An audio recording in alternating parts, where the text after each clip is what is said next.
Little Rock staring down one of the city's deadliest years in nearly 3 decades. We thank you for joining us at 5. I'm Rolly Hoyt. And I'm Faith Woodard. Sunday's homicide tied the record for the number of homicides in a single year. We've got team coverage for this significant milestone for the city. Our Ian Russell is live downtown. He'll join us with the impact that this violence is having on the people who live here. But first, we begin with our Ashley Godwin at LRPD headquarters to show what the numbers say. Ashley.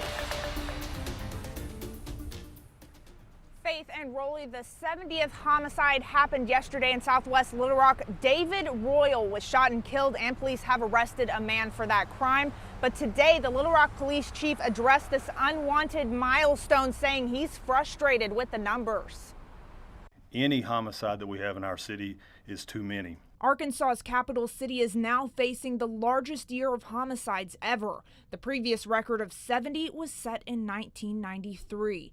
Now we are sitting at that record of 70 killings. For me personally, I want to say that it is frustrating. Chief Bewley was a police officer in 1993. He says the numbers are all too familiar, but these are not the same type of murders. Many of our crimes this year are not gang-related. I'm not saying none are. They're largely people who know each other that from one circumstance or another have issues that lead to violence. Murders have steadily increased in the past 5 years. In 2018, we had 42 homicides. 2019, it went up to 44. 2020, 55, and 2021 was the second highest year of homicides at 65. Chief Bewley says he recognizes violent crime as a problem and that the department is working to combat it with targeted patrols in high crime areas and weekly meetings with command staff.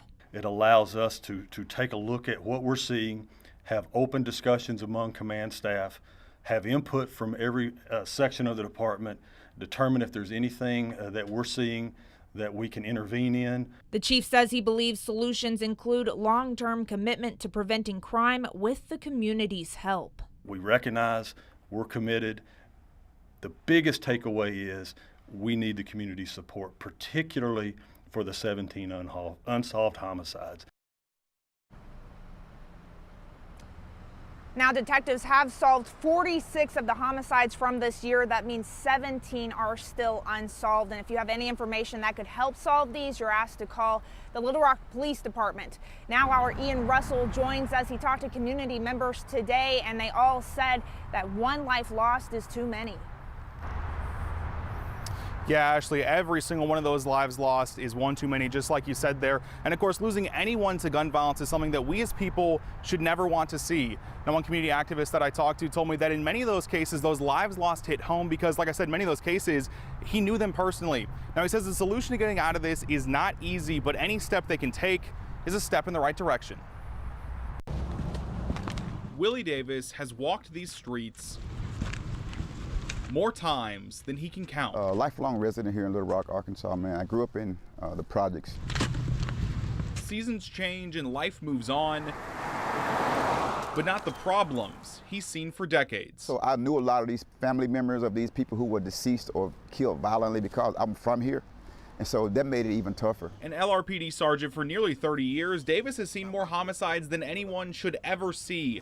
Callous co-workers in the 90s. I felt they had gotten hard to it. They weren't being disrespectful, but I think they were a little more out of touch than I was. Has led to empathy today. I remember the 93 numbers, and there was a young lady that was in one of the pictures that I had put on my poster board, and I went to school with her. And as the numbers continue to climb on Little Rock's deadliest year since 1993, Davis will never forget any of those lost, no matter the year, no matter the person. If you have any kind of compassion inside your soul, man, it will bother you. Solving this is not easy.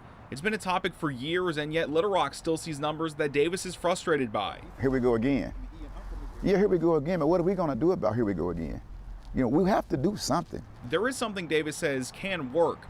Much like the steps through the neighborhood he knows, it's consistency. The OK program that I have and that I utilize to mentor black boys, I don't have a perfect record, but I can tell you I'm consistent.